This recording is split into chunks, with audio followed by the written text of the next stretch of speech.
بسم الله الرحمن الرحيم. الإمام النووي الذي وي وأما الأحاديث فكثيرة جدا فنذكر منها طرفا وبالله التوفيق. حديثي جهر كل نقول إهرلام التي بكل الله حديثي جمان أوئسن أما وإن سيد أدر ماجهول. عن ابن مسعود رضي الله عنه قال حدثنا رسول الله صلى الله عليه وسلم وهو الصادق المصدوق. النبي جو يتك من الحالب كان كولتي غون دنادو بو غون دغو المصدوق غون دنادو غون دغو في اقواله وافعاله المصدوق بو فيما ياتيه من الوحي غون دنادو har ko waranta dum diga wahyi. وي أن أحدكم يجمع خلقه في بطن أمه 40 يوما نطفة. goto moɗon takdi muɗum moɓete har reedu dadirawo muɗum balɗe 40 kam fu ɗum nutfa ɗum toɓɓere man. ثم يكون علقة مثل ذلك. hoti ɗo latti to ɗum heƴƴere ƴiƴam bana non man. ثم يكون مضغة مثل ذلك. hoti o latto ɗum tayere bana non man bale 49 summa yursalul malaku hoti malaikajo nule fayanfukhu fihi ruha malaikajo man fufa har mako ruhu wa yumaru bi 4 kalimati umre kalimaji nayi bi katbi riskihi o umre windugo risku on man risku ko latti ko o nyamata ɗume o ñamata ɗume o yarata hatta ko latti ɗum dagaki de fodde kaza kam kanjum latti ko o tammi ñamgo o ñaman ha gawri ni o ñaman ha marori ni o ñaman kusel ni o ñaman ha ko basko ni ha ko ila akhiri ko ñamata ka fu windanemo to wa ajalihi o windane bo ajal mako nda ɗo latti ko ɗumano to ajal mako ɗo o haɗata wa amalihi kugal mako bo kugal bodngal kugal kallungal wa shaqiyun aw sa'idun o gabdo walla o gabtaro o timman o gabdo o timman o gabtaro a foti kugal ngal lattoto bodngal amma timira be wodai foti kugal lattoto kallungal timira be boddum fa walladhi nafsi bi yadihi o wi mi hunori jawmirawo mo yonki am woni her juude mudum la ilaha ghayruhu inna ahadakum la ya'malu bi amali ahli aljanna goto mon don huwa ku be kugal yimbe aljanna hatta ma yakunu bainahu wa bainaha illa dhira hawanata hakunde mako be aljanna man sai fiyande wore fa yasbiqu alayhi alkitab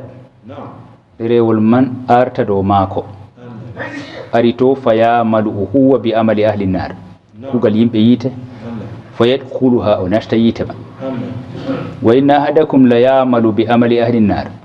goto mon bo huwa kugal yimbe yite hatta ma yakunu bainahu wa bainaha illa zira awnata hakkunde mako be mage man sai zira e wal gotal de fodde fiyande fa yasbiqu alayhi alkitab derewol man arta do mako fa ya'malu bi amali ahli jannati huwa kugal yimbe aljanna fa yadkhuluha wa nasta aljanna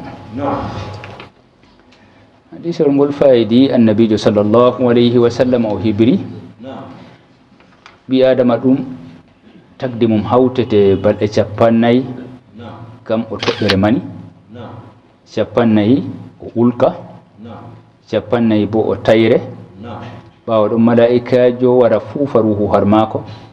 ويندن بكم بيد ريسك ماكو أجل ماكو كوغل ماكو شقي ولا شيء بالنسبة نقطة lattago o hawtete o joɗoto o toɓɓere mani kam funde sañjata ko balɗe 40 foti yimɓe ɗibbu hande man ɗo woodi ko mbiyata dow majum nder balɗe 40 man nde kam wotta ɗawurji ɗuɗɗi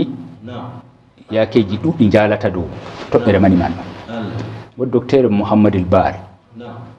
saoudia jo o docteur jo o faqih bo juste o pamuɗo saria bo o moɓɗo laawol hadisewol ngoɗɗo o mooɓi laabi hadise man fuu riwayaji feereji hollini riwaya gotka gadduka 40 man ɗo marhalaji limtaɗe ɗi fof ha 40 man ɗum timmata wodi riwaya waɗi no to riwaya man kana yahanan deydey foti ko ɗibboɓe man ɓe mbiyata to allahu alam to ɓawo ɗon oye malaikajo windan ko wi'a ɗum e bindol man bo kangol ngol latti tabitangol goɗɗo wawata o wonoya kadi ko luuti ko windama bindanoɗo gaɓɗo o gaɓɗo man noon o foti wonde oɗo huwa kuugal yiite ni ha latto o ɓado maygo man o fonde o huwa kuugal bongal o timma timmuki borki to e noon bo foti bindanoɗo bo bindol man o kanko o gaɓtaro onko bo foti oɗo huwa kuugal bongal ha o ɓado maygo man o huwa kuugal kallungal o timira be muɗum bindol goo kankol lattolngol kankol goɗɗata to ɗoman ɗo laabi hadisewol man ngol bo moftaɗi noon ɗum hadisewol kam to ngol wari ngol faydi hunde e mofte laabi magol fuu laare her maji to woodi ko ngakki ha ɗo timmitina ha ɗo ko ngakki ha ɗo timmitina ha ɗo to sunna allah kam hunde ɗum fawƴata reeda fawƴa daña wakkatire woore kam sunna allah kam hunde fuu ho an marhalaji muɗum seeɗa seeɗa ha timma ɓi adama oɗo huwa kuugal boodngal o boodngal man o huwata wakkatiyel gotel noon o waylito o latto o gaɓtaro o huwa kuugal gotal noon o timma ɗo to en daari sunna hunde fuu fuɗɗa seeɗa seeɗa ha timma ɗo kam gaɓtara man fawƴake wakkatire woore noon latto bana ɗum luuti sunna mbowaka har fiiji no mbarata to nden ɓe mofti riwayaji hadise man o ɓe tawi ha woodi hen riwaya wari wa inna ahadakum la ya'malu bi amali ahli ljannati fima tarawna har ko gi'oton kam oɗo huwa kuugal yimɓe aljanna har ko gi'oton e nga kuugal ɗum na ɗum woodi suura ɗum woodi mana ene ka suura kan gi'ete amma mana kam na en andana ɗum gonɗum nder ɓernde latti ɗum nufayeji har kuuɗe man kan andana ɗum to nden amma nufaye wonan woɗayi o wara o timmira be timmore handude masalan goɗɗo ɗon mbino yahudajo no o waɗi o faɓɓi makka ɗo jooɗi duuɓi ha makka o jangi o lismi modiɓɓe man ha o latti o alimijo o huuci her lesdi maɓɓe huusigo maako har lesdi maɓɓe o windi ɗerewol o nuldi ɓe o wi sallah wa sama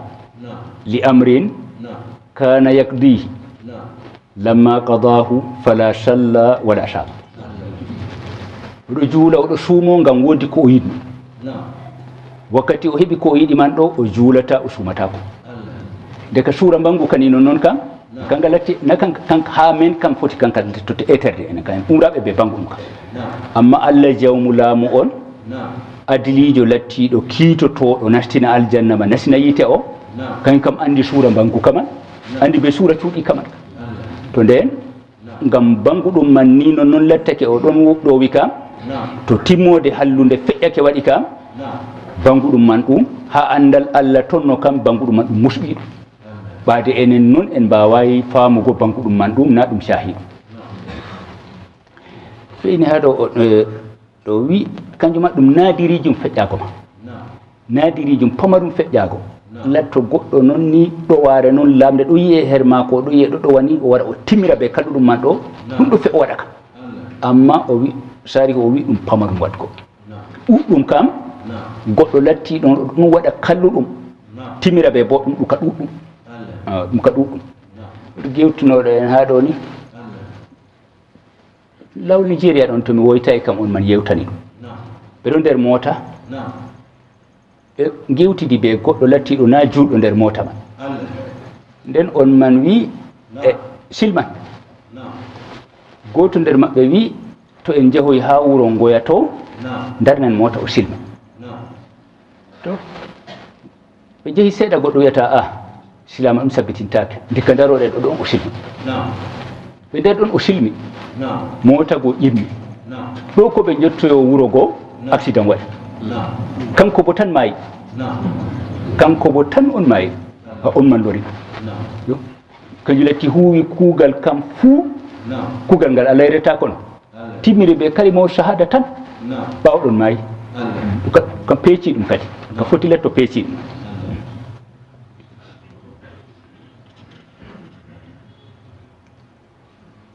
wa anhu qala rasulullahi sallllahu alayhi wa sallam annabijo sallllahu alayhi wa sallam o wi yuuta bi jahannama waddete yiite jahannama e yawma idin ñande nden laha sab'una alfa zimamin nge woodi ujune capanɗe jeeɗiɗi ɗowrugol ma kulli zimamin sab'una alfa malaki hawtade ɓe kala sugewol fuu malaika en ujune capanɗe jeeɗɗo yajuruna ha ɓeɗo dasange rawahu muslim nder calingol ngol ɗum hulnugo yimɓe her koddiroji Allah ceerno goɗɗo sey o mara colengol har Allah ha hadisewol caaliɗen jonta ɗo leɓotirgo magol be ɗum ɗo ɓe babuwol hulnugo yimɓe her Allah ceniɗo goɗɗo ta o wiya o hoolake kuugal maako to o hoolake kuugal maako kam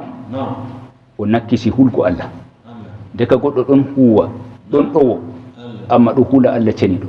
ɗon toro Allah ceniɗo timmina ɗum timmode wonde ɗon jota woodi ko rammiɗi Allah cenɗo nangra ɗum nawal to ni ɗum latti nden sey goɗɗo hula Allah ceniɗo kuugal noon goɗɗo tugatako dow magal to ɗiɗagol ngol bo annabijo o tindini yiite ɗum tan moye wangane waddego her yeeso yimɓe nge ɗon ɗowore be zimamji sugeji ujune capanɗe jeeɗɗi to kala zimamu bo fuu malaika en ujune capanɗe jeeɗiɗi ɗowata ɗum to ni kam bana hadisol man ngol ɗo suurɗina yiite man bana nda bawa lattinga kulninga sanne maranga a zimma ɗowruɗi ɗuuɗɗi ujune capanɗe jeeɗiɗi to malaika en bo ɗowatanga ɗo foti ɗum suurɗingo yiite man be suura kaɗo ngam yimɓe kultora har majum kula Allah cenɗo her majum wa an النعمان بن بشير رضي الله عنهما قال سمعت رسول الله صلى الله عليه وسلم يقول من النبي جرون بيا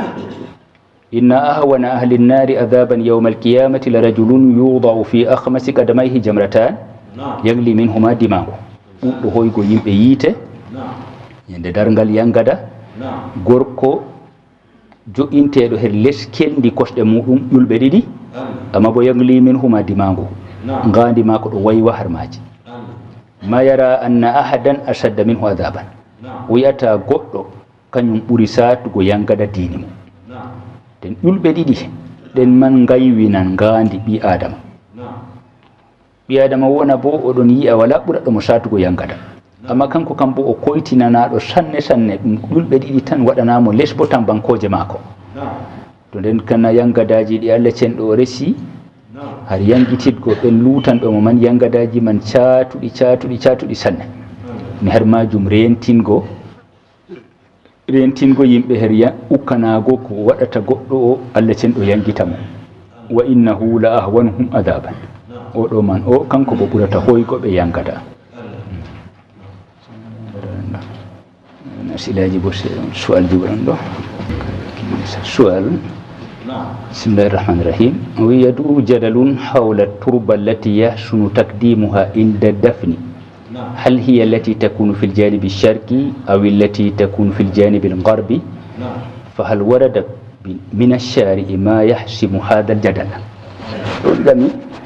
yaaliri ha nokku uugo wakkati to en mbaati mayɗo yimɓe ɗon luura har wad lisdi ndi artirte foti goɗɗo on liiƴoto ha artira lisdi ndiɗo wiyamo aa nda ndiɗo artata masala lisdi keedandigal fuunange hawrire be lisdi keedandigal hirnange hawrire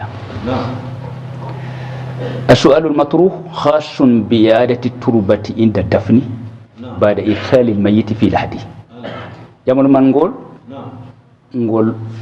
ɗon laarani wartirgo lesdi nastina ha hawrire kañum mbiyaten ɓuugo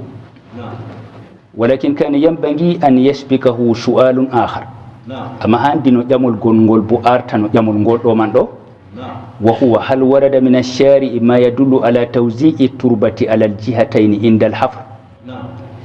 هاندي نو جامي e wakkati wasgo man kam jamol kam ha ɓuugo wari handi no jamol man jamol gongol artanogol wakkati wasgo man wurtingo lesdi man kam woodi ko char o wi lesdi gondi jo'inire ɗo lesdi gondi bo jo'inire ɗo na to wonɗo woodi ko char o on wino ha majum kam fala warada mislu haza كان على المسلم أن يتوقف ليعرف ما هي الجهة التي يبدأ منها إهالة التربة يقول سيء دارونو torko kiita wino mo nda lesdi ndi ɗo artande ndi jo'inire ɗo tokkotondi ɗo jo'inire ɗo ɗo kam wakkati watugo lesdi majum nder gaskano man bo sey heɗite ko sari a wi'ata har majum ndiye nder lesɗe man ɗiɗi artata bil awdati ila madani l masala ndaren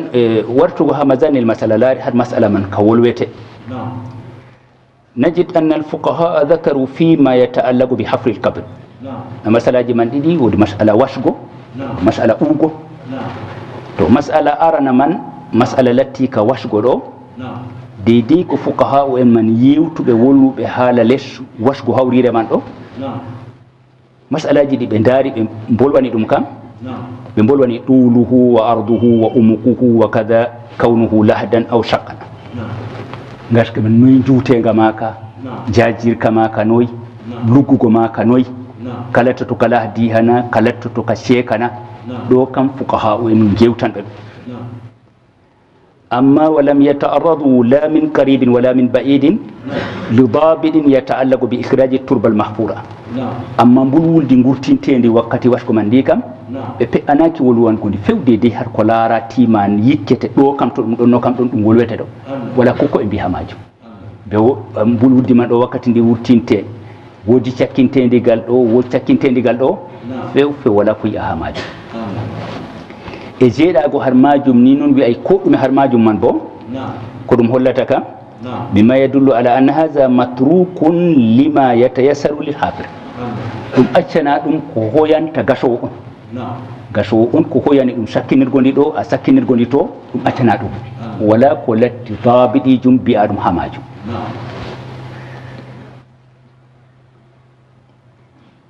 amma fi halati dafn ɗo kam ko larani wasgo kam en gi'ay ha wasgo ɗo woodi ko wari haala sakkingo wurtingo man ɗo woodi dabiɗijo dani tokkotoɗen ha wurtingo man ka wala to joni kam haala lornugo lesdi man wata ha nder hawrire man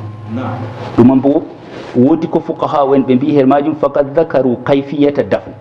fuqaha en modi ɓe innuɓe kayfiya no uretema amma kayfiya man ka min hali irsali lmayit to mayɗo man nastinirte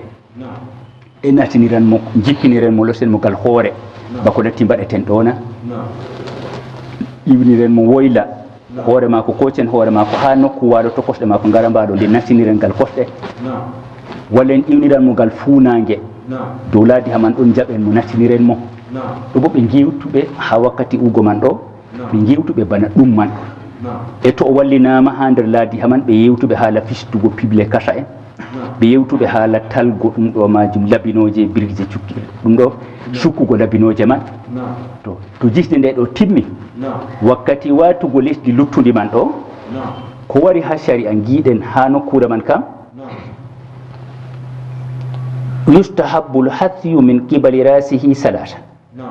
yiɗete goɗɗo o nokka o tuywande tati o sakkina ha deydey ko huucidirta be hoore mayɗo ha hawrire ma sakkinande arandema min ha halaknakum annabijo waɗi noon sakkinande ɗiɗawre bo wa fiha nu idukum sakkinande tataɓre bo wa min ha nukhrijukum taratan ukra ɗum kam gar amma luttundi lesdi man ɗo woodi artandi woodi sakkititondi sam wala ko wi'a ha majum wa masalatu abrakul ard alahu masala ɗon ɓurɗum towgo lesdi ɓurɗum barkiɗiɗgo ha lesdi ɓurɗum towgo lesdi kama masala man ruwiya an umar bni abdul asis rahimahullahu kanko seydna umar bnu abdul asis o wi awsa bi adami tamiqi kabrihi nde wari maygo o wi to ɓe gasanimo hawrire ma ko taɓe luggina ngam ɓurɗum barkiɗirgo ha lesdi gonɗum dow. fa hadihi mas'ala tata'allaqu bi umuqil qabri. mas'ala majum ɗo kam ɗum mas'ala jongitoto ka daranan ka haala luggugo hawrire. oɗo ɗon mbiya hawrire man wara ha reeta ata seydna umaru bako ɓe linti biɗo ɓe lugginana ɗum bana fura malikiya man dede ko wirni riha goɗɗo ko wirni kaccenga man to woodi takke uftanɗe genale man bo dede ko haɗata takke majum yottago ha ɓandu ngati babiɗi gaska man wala wigo ni to ka nden seydna umar ibn abdoulaziz o worsi taɓe lugginanamo hawrire ngam dow lesdi man ɗo latti ɓurata barka dini nder maari ndeka konngol seydna umar ibn abdoulaziz man konngol faydata kam haala luggingo hawrire ngol wolwani ngol wolwanayi lesdi gurtotondi man ɗo woodi lesdi lattindi dowri waate kayri lattindi barkanteri ndi heeɗa ɓe maayi ɗo walla lesdi tokkotondi man tokko na ɗum kanjum ɗisa man waddani wala alaqata laha bi taksimi turbati ila qismain konngol umar ibn abdoulaziz man ngol wala alaqa sendugo lesdi man geɓe ɗiɗi ndi waɗa ɗum ɗo ndi waɗa ɗum ɗo nden handina nastingo ndiɗo dow ndiɗo wakkati ugo to waɗa kam dammuɗum man kam wala ko wari ha majum to goɗɗo yimɓe kuwa deydey no hoyani ɗum en huugo wala ko yimɓe lisminte her majum lismingo hunde nde sari'a lisminan yimɓe kam lima ɗum bo ɗum diina ana kanjum latti biɗa to ha defte malikiya man ɗo ha wakkati eftugo mayɗo jawmu muhtasar wi wal muayyinu mubtadi'una masalan to en gari ha eften mayɗo man woodi biɗo efta jungo wutudu ñamruɗo to ɓawo ɗon mo wutudu ñamrugal kosɗe hooca ɓawo ɗon wutudu nduya gal yeeso wutudu nandu man goɗɗo ɓamta ɓawo ɗon wutudu o ɓe ɓamtani ɓe mbaɗi tartibe eftugo mayɗo man nden ɓe ayyini wakkati eftete jihare nde fuɗɗata eftirego nde tokkoto kanko jawmu muhtasar o wi wal muayyinu mubtadi ayyinowo nda sey o arta o tokko ɗo o jawmu bidu'a yani kanko fuɗɗani ɗum hoore ma ko diina wi'ay ɗum yimɓe to ɗo man bo ko hoyani yimɓe kam fu yimɓe kuwa to goɗɗo wari ha ayyina hunde nden tan waɗete alhaali bo saria ayyinayde kam ɗum de ko cheikh khalil wi wal muayyinu mubtadi'un sual hawla ma ida kanat al mar'a sual jamol gongol ida kanat al mar'a سؤال حول ما إذا كانت المرأة تنقض ضفائرها لغسل الحيض debbo ɗum sey o fista morɗi maako wakkati yiwago har giwam haylana walla wala dow maako fistugo morɗi wakkati o yiwoto giwam hayla ƴamowo man ka anno ko o faami kam bana ha wakkati giwam janaba kam wala ittugo firtugo morɗi man to kadi amma ha giwam hayla man booda firtugo morɗi man na walla ha giwam hayla man kan sey firte morɗi man laysa ala almar'ati an tanquda fi gusliha lilhayd wala fi gusliha liljanaba dafa'iraha yiwanago maako hayla walla yiwanago ko janaba fu wala dow maako o fista morɗi maako gam ha giwa man ɗan waɗe ولكنها تجتهد في ضبس شعرها لتتحقق من وصول الماء إلى أصول شعرها بعدك أتيدا توني لا تكمر إما تيمان وتينا أروفا ديام وهم جالس ما كبوبهم جم ها وياك كنانين ديام من ناشتي أصلي جالس ما غنوري أن سلمة تقول النبي صلى الله عليه وسلم وسألت رسول الله صلى الله عليه وسلم وقلت يا رسول الله إني امرأة أشد ضفر رأسي أفأنقضه لغسل الجنابة ويا النبي مدون ساتنا مور إخورة سلمة جمعت النبي صلى الله عليه وسلم قد مفيرتا مور إمن غميوا وجنابنا فقال النبي صلى الله عليه وسلم النبي جوي لا إنما يكفيك أن تحثي على رأسك 3 حثيات النبي جو محيئته mbaɗa dow hoore maɗa dufanɗe tati summa tufidin alaykil ma dufa dow maɗa ndiyam fatat hurina cenoɗa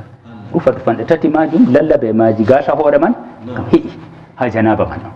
e kanjum ɗum latti ke'ojum bo han giwam hayla bo giwam hayla be giwam janaba ɗum giwam gotam sifaji majam fu goto wala ko ferɗindirɗiyam dammugol ha fahin hal wudu'u nafilati yakfi fi salati almafruda goɗɗo on nangani jammuɗo man on matni o nangani nafila mo o nangani o he'anan mo o juula ɓe muɗum farilla na naam jawab man naam kullu amalin yushtaratu fihi alwudu fa ida tawadda'a almuslimu lahu fa innahu yajuzu an ya'mala bihi kulla shay'in usturida fihi alwudu to goɗɗo ni kuugal man ngal saɗɗitananogal nagarɗam juulɗo nanganigal nagarɗam nanganaɗam kuugal saɗɗitanagal nagarɗam ɗo nagarɗam man ɗam he'anan kala kuugal gongal saɗɗitanagal nagarɗam fuu yani nafila man goɗɗo juulata ɗum sey be nagarɗam nden kam nagarɗam ɗam nafila man ɗo juulan farillaji ɗin bo memgo qur'anire goɗɗo memata qur'anire sey be nagarɗam to o nangi ha o efta qur'anire o janga walla ha o efta nden o sottina nokkumare nagarɗam man ɗam juulan farilla bo o nangi ha o ɗuufo suudu kaaba ɗaɓɓita ɗum sarɗi goɗɗo o nanga o seno o fuɗɗa ɗuufago nagarɗam ɗuufago suudu kaaba man ɗam juulan farilla bo amma to nagarɗam man ɗam waɗanoma ngam kuugal ngal nagarɗam wona sarɗi sey waɗe ha muɗum bana gonijo denɗo her qur'an o nangi anniya mako kam o janga qur'an o ɗon be senwe amma o mematande ɗo kam nagarɗam man ɗam giɗana ɗam kuugal majum ɗam kam ɗam juulata kadi to o ƴimanake farilla kam sey o nanga goɗɗam wallahu alam sike